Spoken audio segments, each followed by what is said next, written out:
Good evening बच्चों। Class 10 के geography class में आप सभी बच्चों का बहुत बहुत स्वागत है। हम लोग क्लास 10 का चैप्टर ऊर्जा एवं खनिज संसाधन पढ़ रहे हैं। तो हम लोगों ने पिछले वीडियो में खनिज निर्माण की प्रक्रिया पढ़ रहे थे। आज हम लोग उसी को आगे बढ़ाते हुए लौह खनिज पढ़ेंगे, लौह अयस्क। तो चलिए हम लोग शुरू करते हैं। खनिजों के निर्माण की एक अन्य विधि धरातलीय चट्टानों का अपघटन। चट्टानों के घुलनशील तत्वों के अपघटन के पश्चात अयस्क वाली अवशिष्ट चट्टानें रह जाती है। बॉक्साइट का निर्माण इसी प्रकार होता है। पहाड़ियों के आधार पर घाटी तल की रेत में जलोढ़ जमाव के रूप में भी कुछ खनिजे पाए जाते हैं। ये निक्षेप प्लेसर निक्षेप के नाम से जाने जाते हैं। इनमें प्रायः ऐसे खनिज होते हैं जो जल द्वारा घर्षित नहीं होते, जल का इस पर कोई प्रभाव नहीं पड़ता है। इन खनिजों में कौन कौन से खनिज हैं? तो सोना, चांदी, टीन और प्लेटिनम कुछ प्रमुख हैं। उसके बाद है महासागरीय जल में भी विशाल मात्रा में खनिज पाए जाते हैं, लेकिन इनमें से अधिकांश व्यापक रूप से विसरित होने के कारण इनकी आर्थिक सार्थकता कम हो जाती है। फिर भी सामान्यतः नमक, मैग्नीशियम तथा ब्रोमाइन ज़्यादातर समुद्री तल से ही प्रगसित होते हैं। महासागरीय तली में मैग्नीज ग्रंथियों के में धनी है। तो इस प्रकार से हम लोग खनिज को प्राप्त करते हैं। अब इसको हम लोग पहले समझ लेते हैं कि खनिज निर्माण की भी यह भी एक विधि है जिसमें धरातलीय चट्टानों का अपघटन होता है, यानी चट्टानें कट कर, टूट कर, लुढ़क कर टूट जाती है। और इसमें क्या होता है कि घुलनशील तत्व अपरदन के कारण अलग हो जाते हैं और अयस्क वाली जो भारी अवशिष्ट चट्टानें हैं वहाँ रह जाती है और इस प्रकार से बॉक्साइट का निर्माण होता है। उसके बाद है पहाड़ों के निचले भाग यानी उसके धरातल पर, उसके आधार पर तथा घाटियों के तल में जहाँ जलोढ़ मिट्टी का जमाव होता है वहाँ भी ऐसे खनिज पाए जाते हैं जो जल के घर्षण के कारण उन पर कोई प्रभाव नहीं पड़ता है, उनका नाश नहीं होता है। ऐसे खनिजों में है सोना, चांदी और टीन, प्लेटिनम।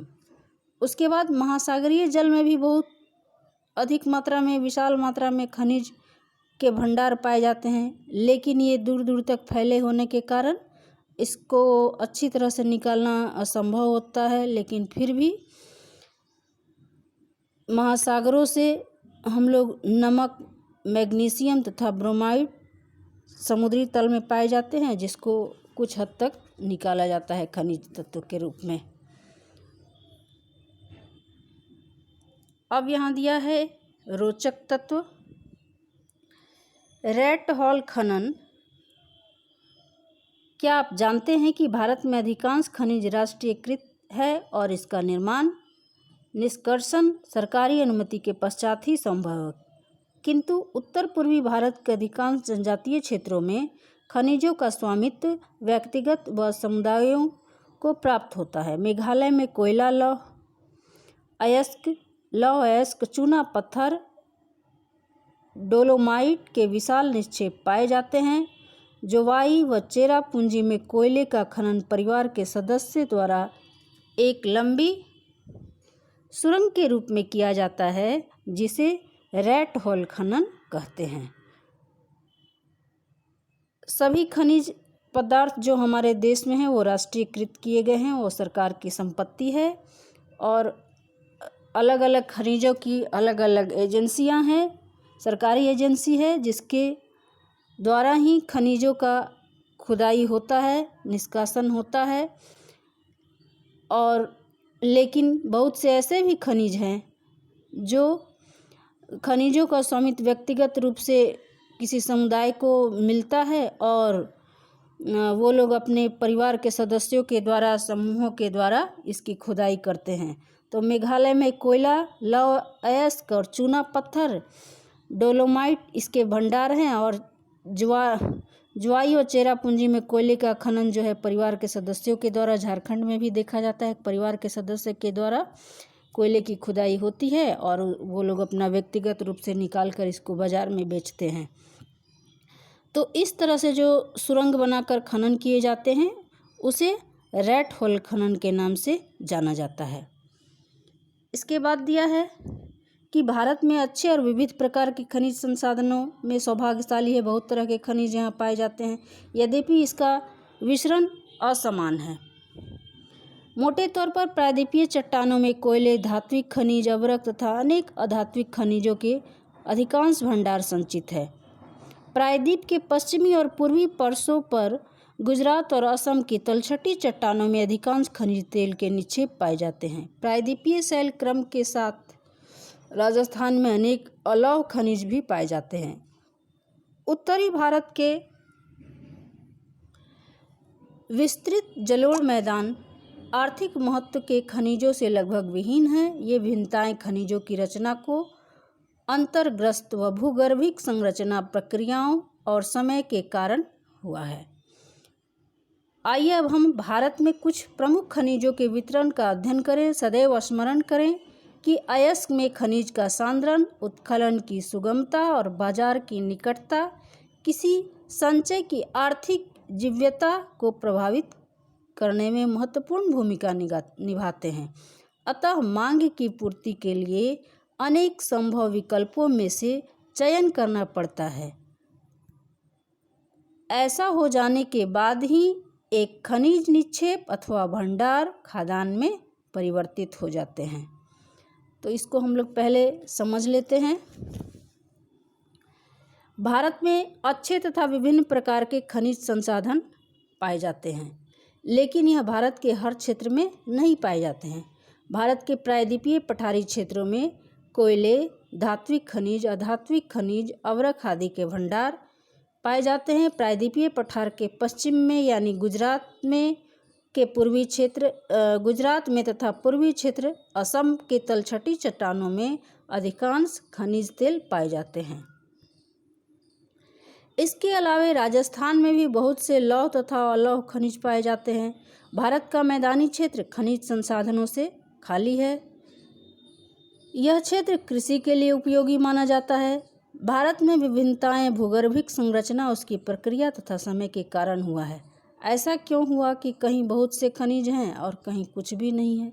तो ये भूगर्भिक संरचना, कैसे भूगर्भिक प्लेटों का निर्माण हुआ, उसकी क्या प्रक्रिया रही, कब हुआ, तो इस पर यह निर्भर करता है। अब हम लोग पढ़ेंगे लौह खनिज। लौह खनिज धात्विक खनिजों के कुल उत्पादन का मूल्य के 3/4 भाग का योगदान करते हैं। ये धातु शोधन उद्योगों के विकास को मजबूत आधार प्रदान करते हैं। भारत अपनी घरेलू मांग को पूरा करने के पश्चात भी बड़ी मात्रा में धात्विक खनिजों का निर्यात करता है। अलौह अयस्क। लौह अयस्क एक आधारभूत खनिज है तथा औद्योगिक खनिज भी कहा जाता है। आधारभूत उद्योग इस पर निर्भर करते हैं। ये जो चार्ट दिया गया है, वृत्त चार्ट, इसमें लौह अयस्क उत्पादन में राज्यों का अंश प्रतिशत में दिखाया गया है। तो ये रिपोर्ट जो है 2009 और 10 का रिपोर्ट दिखा रहा है कि लौह अयस्क के उत्पादन में उड़ीसा 33% है, छत्तीसगढ़ 19% है, झारखंड 28% है, कर्नाटक 11% है और अन्य 9% हैं। पहले हम लोग लौह अयस्क को पढ़ लेंगे, उसके बाद फिर से इसको समझेंगे।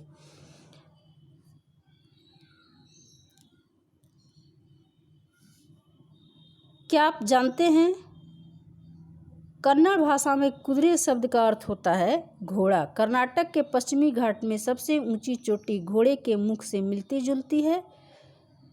बेलाडीला की पहाड़ियाँ बैल के डील के समान दिखाई देती है, उससे मिलती जुलती है, जिसके कारण इसका नाम बेलाडीला पड़ा है। ये चित्र में जो अभी देखेंगे हम लोग तो लौह अयस्क के खान दिखाए गए हैं। अब लौह अयस्क जो है विकास की रीढ़ है। भारत में लौह अयस्क के विपुल संसाधन विद्यमान हैं।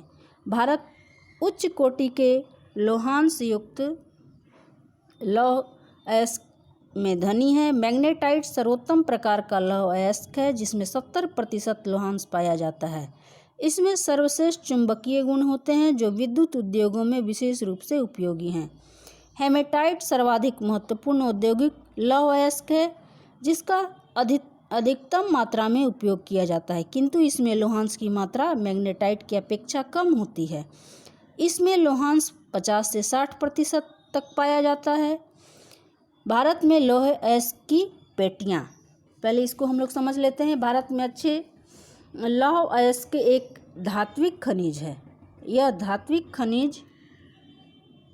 खनिजों के उत्पादन का 3/4 भाग की पूर्ति करता है। किससे होती है? धात्विक खनिज के 3/4 भाग की पूर्ति लौह अयस्क से किया जाता है।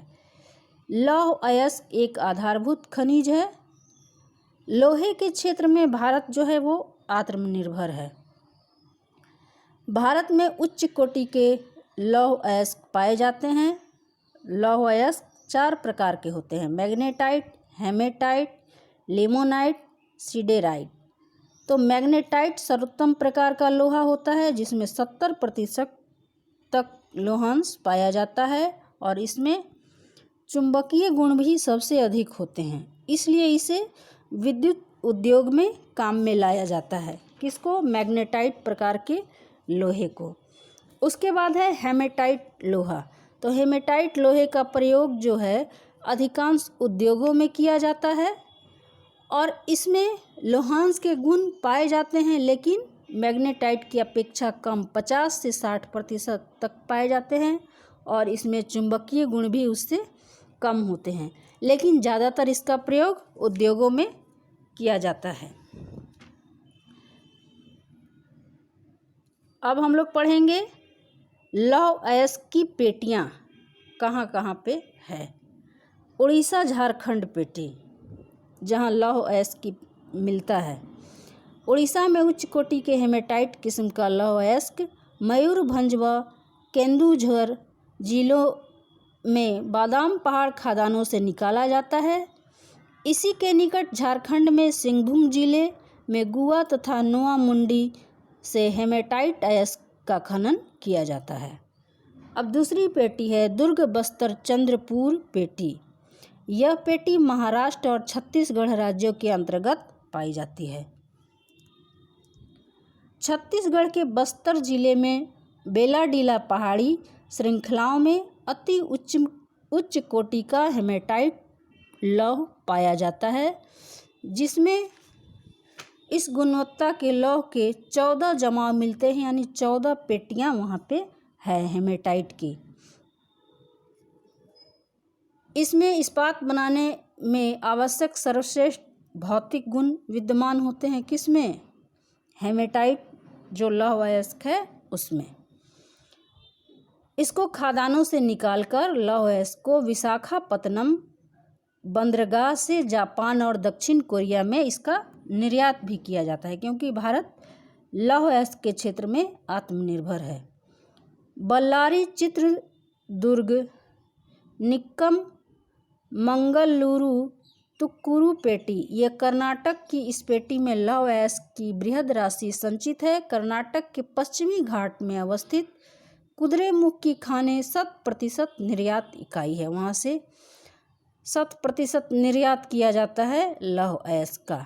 कुद्रेमुख निक्षेप संसार के सबसे बड़े निक्षेपों में से एक है। वहाँ बहुत बड़ा लोहे का खान है। लौह अयस्क करदम रूप में पाइपलाइन द्वारा मंगलुरु के निकट एक पत्तन यानी बंदरगाह है पर भेजा जाता है। उसके बाद महाराष्ट्र गोवा पेटी, यह पेटी गोवा तथा महाराष्ट्र राज्य के रत्नागिरी जिले में स्थित है। यद्यपि यहाँ लोहा उत्तम प्रकार का नहीं है, तथापि इसका दक्षता से दोहन किया जाता है और मरमागांव पत्तन से इसका निर्यात भी किया जाता है। यहाँ उच्च कोटि का लोहा नहीं मिलता है, लौह अयस्क नहीं पाया जाता, लेकिन उसको अच्छे से बनाकर उसका भी निर्यात किया जाता है। तो आज हम लोग लौह अयस्क को पढ़े और अगली क्लास में हम लोग मैग्नीज बॉक्साइट पढ़ेंगे। आज के लिए बस इतना ही। तब तक के लिए धन्यवाद।